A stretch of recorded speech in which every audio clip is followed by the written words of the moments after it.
안녕하세요, 여러분. 반재경입니다. 예수를 깊이 생각하라 라는 이 히브리서 3장 1절의 말씀을 많은 분들이 읽어보셨을 거고, 묵상도 해보셨겠지만, 사실 저도 바이블 칼리지를 졸업한 신학생으로서 이 예수를 깊이 생각하는 것이 어떤 것인지 구체적으로 배워본 적은 없는 것 같습니다. 그래서 저도 하나님께, 성령님께 이 예수를 깊이 생각하는 것이 어떤 것인지 묻고 또 답을 알아가려고 노력하고 있는 중인데요. 자, 이 히브리서 3장 1절은 이렇게 시작됩니다. 그러므로 함께 하늘의 부르심을 받은 거룩한 형제들아, 우리가 믿는 도리의 사도시며 대제사장이신 예수를 깊이 생각하라. 자, 여러분, 예수님을 깊이 생각하는 것은 어떻게 생각하는 것일까요? 누군가에 대해서 깊이 생각할 때 어떻게 생각을 하십니까? 그 사람이 어떤 사람이고, 그 사람이 어떤 일을 해왔고, 그것이 어떤 영향력을 미치는지, 이런 것들을 생각하라는 것이겠죠. 그런데 그 사람에 대해서 아는 바가 별로 없으면은 생각할 것도 없겠죠. 예수님도 마찬가지이십니다. 우리가 예수님에 대해서 아는 바가 없으면은 예수님에 대해서 생각할 것도 없겠죠. 그래서 이 히브리서 3장 1절은 예수님에 대해서 더 많은 연구와 묵상이 필요하다라는 말도 포함하고 있다라고 볼 수 있겠습니다. 또한 예수를 깊이 생각하라 라고 하면서 이 예수님을 어떻게 소개하고 있냐면 우리가 믿는 도리의 사도시고 또 대제사장이시다 이렇게 말하고 있는데요. 여기서 대제사장이라는 말은 그 유대 문화의 제사 제도의 이해가 없이는 알 수 없는 부분이죠. 그래서 이 부분에 대해서도 다음에 설명을 드리겠지만은 대제사장이란 사람들을 대신해서 하나님께 나아가는 그런 사람들을 말합니다. 사람을 대신해서 하나님께 나아가는 사람들. 반면 선지자는 하나님을 대신해서 사람들에게 나아오는 사람이죠. 하나님의 말씀을 사람들에게 전달하는 그런 사람들입니다. 그러나 대제사장은 사람들의 입장을 하나님께 대표하는 그런 사람이죠. 그래서 이 대제사장이라고 했을 때 우리를 대신해서 우리의 죄를 대신해서 하나님께 나아가는 그런 역할을 맡으신 예수님을 깊이 생각하라 라는 말이겠고요. 또 사도라는 이 말은 당시 헬라 문화의 군대 용어였다고 합니다. 그래서 어떤 특정한 메시지, 특별한 메시지를 가지고 보내심을 받은 그런 사람이죠. 그래서 어떤 특별한 메시지를 가지고 누구에게 보내져서 그 사람에게 그 메시지를 전달하는 그런 사람을 사도라고 불렀는데요. 우리가 믿는 이 도리의 사도, 즉 우리가 믿는 바 이것을 전달하신 분은 바로 예수님이시다. 이 말을 하고 있는 거죠. 우리가 모세의 메시지를 믿는 것도 아니고 천사들의 메시지를 믿는 것도 아니고 우리가 지금 믿는 이 복음, 예수 그리스도의 복음, 은혜의 복음, 이것을 전달하신 분은 바로 예수님이신데 우리는 예수 그리스도께서 전하신 그 복음을 믿는다. 이 말입니다. 그래서 예수님을 깊이 생각하라 라고 하면서 이 예수님은 우리가 믿는 바를 전달해 주신 분이시며 그래서 말하자면 하나님 쪽에서 우리에게 오신 분이시라는 말이죠. 또 대제사장이시다. 즉 우리 사람들의 입장을 하나님께 대변하는 그런 분이시다. 그래서 여러분 중보도 하나다라고 이렇게 말씀하고 있는 구절이 있습니다. 그래서 사실은 하나님과 인간 사이에 서시는 분은 오직 예수 그리스도밖에 없습니다. 우리가 다른 사람들에게 중보 기도를 부탁하고는 하는데요. 그것은 내가 하나님께 직접 나아갈 수 없기 때문에 그 사람을 통해서 나아가는 것은 절대 아닙니다. 우리는 그런 것을 믿지 않습니다. 내가 누군가에게 고해성사를 하거나 누가 대신해서 나를 빌어주는 그런 의미가 아니라 나에게 기도가 필요하니까 기도를 부탁하는 것이지 내가 하나님께 직접 나아가지 못해서 그 사람이 중보자의 역할을 해야 되는 것은 아닙니다. 우리의 중보자는 오직 예수 그리스도 한 분이십니다. 물론 우리가 저 사람은 나의 중보자다라고 얘기했을 때 저 사람은 나를 위해서 기도해주는 사람이다라는 의미로 쓴다는 것은 저도 잘 알고 있고요. 그것에는 문제가 없습니다. 하지만 하나님과 나 사이에 서실 수 있는 분은 오직 예수 그리스도 한 분이십니다. 아무도 그 사이에 서지 못합니다. 이것이 바로 대제사장이라는 뜻 가운데에 들어있는 의미입니다. 아멘. 자, 그래서 이 예수님을 깊이 생각해야 되는데 어떻게 하면 깊이 생각하는 건가요? 눈썹과 눈썹 사이에 내 천자를 그리면서 막 얼굴에 찡그리면서 생각하면 깊이 생각하는 건가요?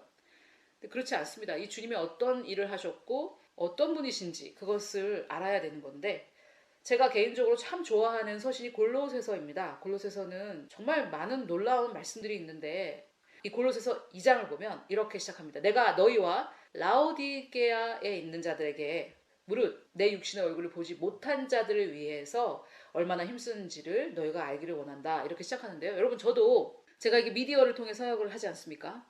여러분들은 저의 이름을 아시고 제 얼굴을 보셨지만 저는 여러분들의 얼굴을 보지 못했죠. 하지만 여러분들께 말씀을 전하기 위해서 애쓰고 있습니다. 자, 2절. 이는 그들로 마음의 위안을 받고 사랑 안에서 연합하여 확실한 이해의 모든 풍성함과, 자, 이런 것들을 보면 바울이 굉장히 표현력이 풍부했거나 아니면은 그가 이해했던 그 계시가 실제로 엄청난 것이었다는 것을 알 수 있습니다. 이해는 이해인데 게다가 확실한 이해, 풍성함은 풍성함인데 게다가 모든 풍성함이라고 표현하고 있습니다. 그래서 우리가 사랑 안에서 연합해서 확실한 이해의 모든 풍성함과 하나님의 비밀인 그리스도를 깨닫게 하려 함이니. 그래서 1절과 2절을 연결해서 다시 보시면 바울이 자기의 얼굴을 보지 못한 자들을 위해서 엄청 애를 쓰는데, 그 이유는 그들이 하나님의 비밀인 그리스도를 깨닫게 되기를 원해서라고 말하고 있습니다. 골로새서 1장 26절 27절에도 보면 이 만세대로 감춰졌던 비밀이 바로 우리 안에 있는 그리스도다라고 말하고 있는데요. 이 바울이 너희들이 내 얼굴을 보지 못했지만, 즉 우리가 서로 얼굴을 보지는 못했지만 내가 얼마나 너희를 위해서 힘쓰는지 너희가 알기를 원한다. 근데 내가 무엇을 힘쓰는가? 하나님의 비밀인 그리스도를 너희가 확실하게 이해하고 그 모든 풍성함대로 이해하기를 원하는 마음에서 애를 쓴다. 이렇게 말하고 있습니다. 여러분, 놀랍지 않습니까? 예수 그리스도께서 하나님의 비밀이고요. 성경에 나와 있는 비밀은 이미 드러난 비밀들입니다. 드러난 비밀. 이 비밀이라고 했을 때 이미 드러났지만 이것의 깨달음은 각자에게 달려있다라는 그런 뜻이라고 저는 개인적으로 생각합니다. 내가 얼마나 그것을 묵상하고 얼마나 그것을 추구하냐에 따라 그리스도에 대한 이해는 계속해서 풍성해지고 계속해서 넓어지고 깊어지는 것이기 때문에 바울은 이것을 비밀이라고 표현하고 있습니다. 자, 그래서 우리 하나님, 우리 아버지의 비밀인 그리스도를 깨달아야 되겠는데요. 3절에 보니까 그 안에는, 그리스도 안에는 지혜와 지식의 모든 보화가 감추어져 있다라고 말하고 있습니다. 자, 이 골로새서는 에베소서와 같은 시기에 쓰여졌는데요. 에베소서에 보면 또 이런 말이 있죠. 바울의 기도인데요. 에베소서 1장 17절에 보면 우리 주 예수 그리스도의 하나님 영광의 아버지께서 지혜와 계시의 영을 너희에게 주사 하나님을 알게 하시고 라고 기도하고 있습니다. 지혜와 계시의 영을 주어 하나님을 알게 하라고 했는데, 그 지혜와 계시의 영이 어디에 감추어져 있습니까? 바로 예수 그리스도 안에 지혜와 지식의 모든 보화가 감추어져 있습니다. 여러분, 정말 소중한 것은 그냥 막 내놓으십니까? 정말 소중한 것은 꽁꽁 숨겨서 감추겠죠. 그것은 하나님의 성품입니다. 하나님도 정말 소중한 것들은 굉장히 꽁꽁 감춰 놓으셨는데 찾고 찾으면 찾습니다. 정말 원하는 사람들이 가져라, 이런 것입니다. 그만큼 소중하다는 말이죠. 그리고 감춰놓지 않아서 아무나 발견한다고 해도 그 사람이 찾고 찾지 않았다면 그것의 소중함을 깨닫지 못합니다. 그래서 감춰져 있든 밖에 내놨든 원치 않은 사람들은 그것을 깨닫지 못합니다. 그래서 이 예수 그리스도 안에 이 지혜와 지식의 모든 보화가 감추어져 있는데요. 아이고, 뭐 지혜와 지식은 지금 내가 필요가 없고 나는 지금 돈이 필요하다, 이렇게 생각하시는 분들 계속해서 한번 들어보십시오. 자, 이 지혜는 또 예수 그리스도 안에 감춰져 있는 이 지혜는 무엇인가? 잠언 3장 13절을 보니까 지혜를 얻는 자와 명철을 얻는 자는 복이 있나니. 명철, 영어로는 understanding인데 이해력이라고 할 수 있겠고 어떤 영적인 이해력이라고 볼 수 있겠습니다. 이는 지혜를 얻는 것이 무엇을 얻는 것보다 낫다고 합니까? 은을 얻는 것보다 낫고 그 이익이 정금보다 낫다. 이때 은과 금이라는 것은 지금의 돈과 같은 존재들이죠.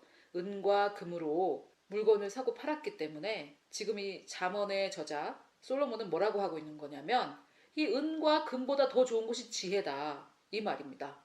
여러분 지혜와 지식은 필요 없고 난 돈이나 좀 필요하다 이렇게 생각하셨다면 돈이 없는 이유, 돈이 자꾸 쪼달리고 돈 문제가 생기고 인간관계 문제가 생기고 질병이 생기고 하는 그 문제 근원이 뭐냐면 지혜가 없어서 그렇습니다. 자, 그런데 여기에서 지혜란 그 할머니 정말 지혜로우셔 뭐 이런 지혜가 아닙니다. 인간의 지혜가 아니라 지혜와 계시의 영, 즉 영적인 지혜를 말하고 있습니다. 예수 그리스도 안에 감춰져 있는 지혜와 지식은 영적인 것을 말합니다. 그래서 골로새서 2장 3절에서 말한 것을 지금 잠언 3장 13절에서도 말하고 있는데요. 지식과 명철이 저는 같은 거라고 생각을 하는데 이 지혜를 얻는 자와 명철을 얻는 자가 복이 있다 이 말입니다. 지혜를 얻는 것이 은을 얻는 것보다 낫고 그 이익이 정금보다 낫다. 지혜는 진주보다 귀하니 네가 사모하는 모든 것으로 이에 비교할 수 없도다. 자, 여러분 인생의 문제는 세 가지로 압축됩니다. 돈, 인간관계, 건강. 다른 문제 있으시면 생각해 보십시오. 지금 그 문제 결국은 뿌리로 내려가면 돈, 인간관계 문제, 건강 문제 이렇게 세 가지로 압축됩니다.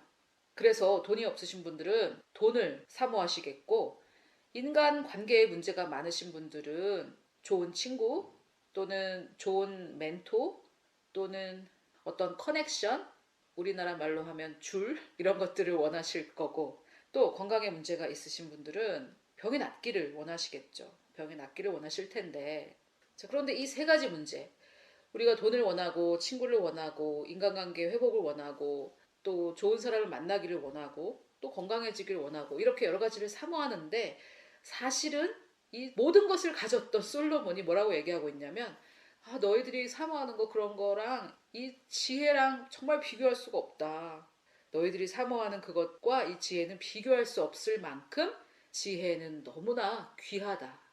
그러니까 무슨 말입니까? 돈, 인간관계, 건강 이런 것보다 지혜를 더 사모하라라는 말씀입니다. 자, 여기서 여러분들이 아니 돈과 인간관계, 호의와 건강이 뭐 중요하지 지혜가 뭐가 중요해 이렇게 생각하신다면 여러분들은 지혜가 없으셔서 그런 말씀을 하시는 겁니다. 지혜가 정말 중요합니다.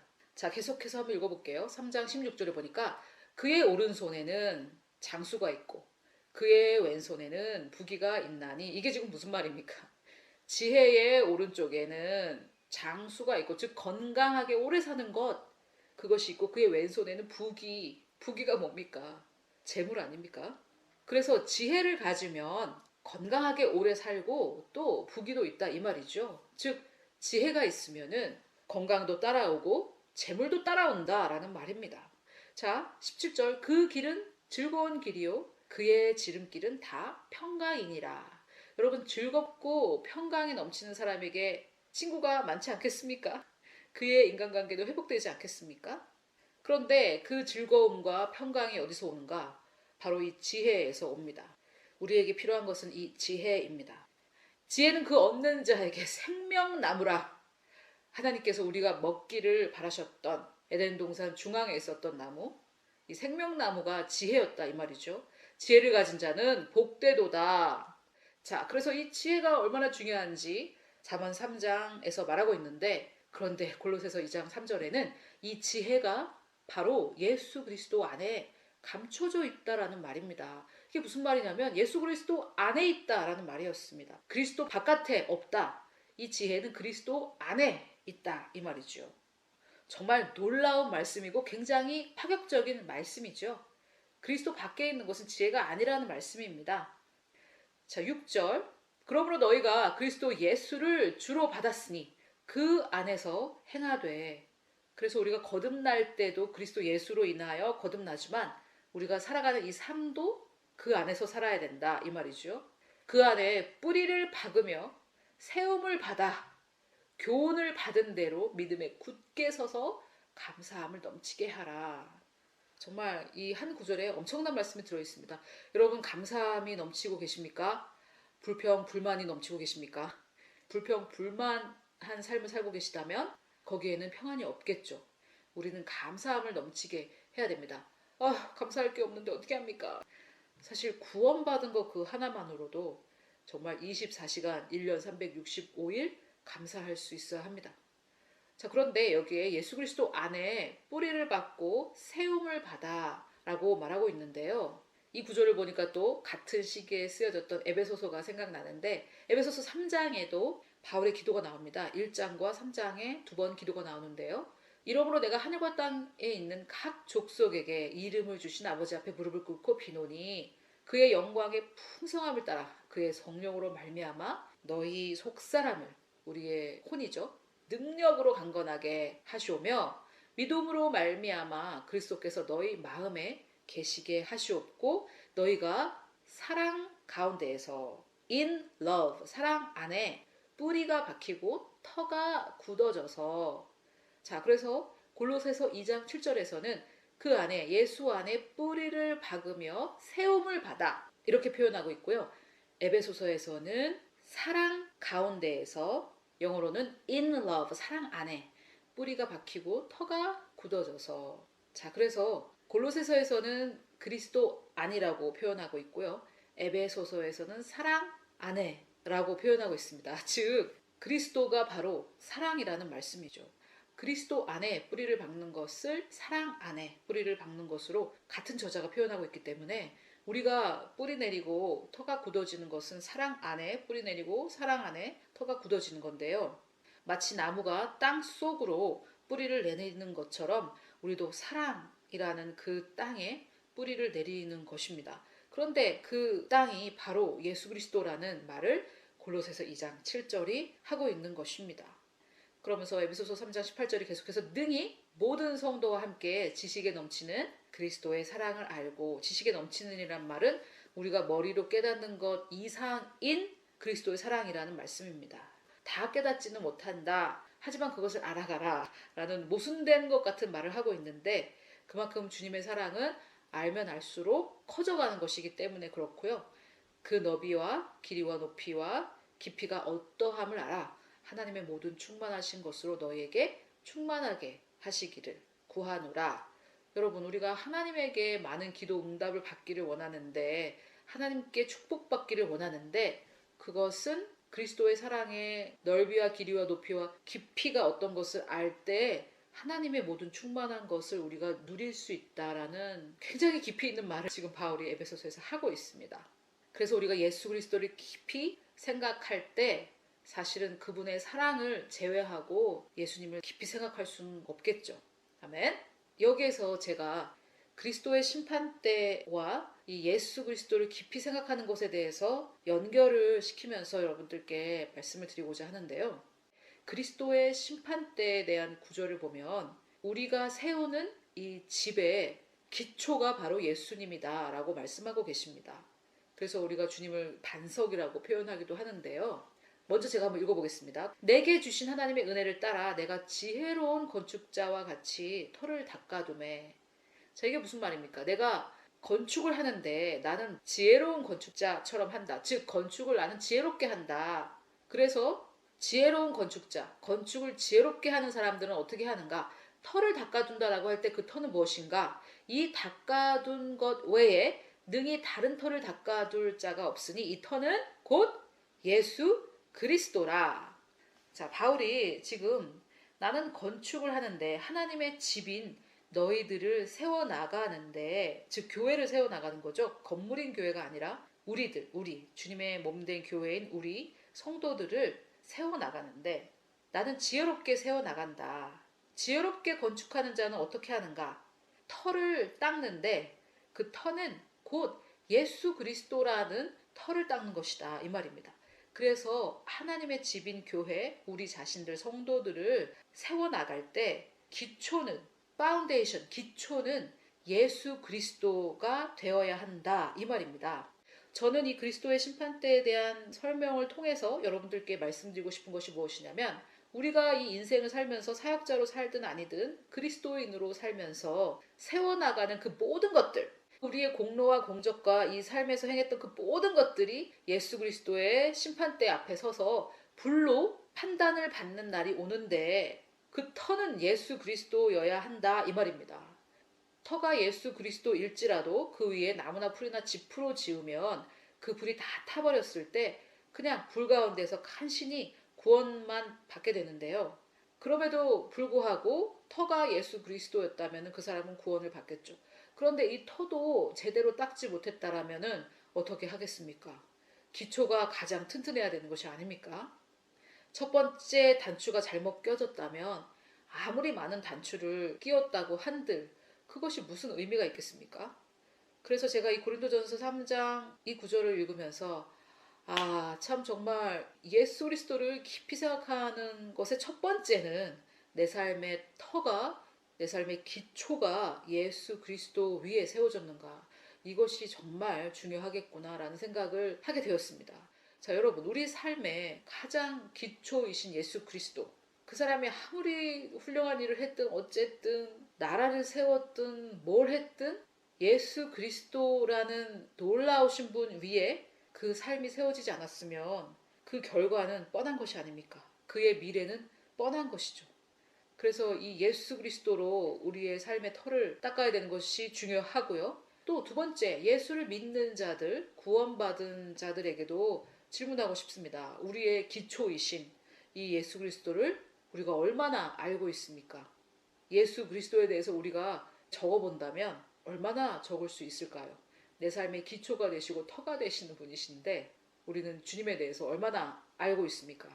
자, 그래서 정말 그 어떤 것보다도 귀하고 놀라우시고 아름다운 이름이신 이 예수 그리스도, 우리 주님이시며 하나님 아버지의 독생자이시고 또 다시 오셔서 이 땅을 심판하실 이 예수님, 이 예수님에 대해서 좀 더 알아가기를 바라고 원하는 마음에서 기초를 다시 튼튼하게 다지고자 하는 것인데요. 또 저 개인적으로도 저의 삶을 돌아보고 저희 그레이스 레이스도 기초를 한번 다시 확인해보고 돌아봐야 되겠다.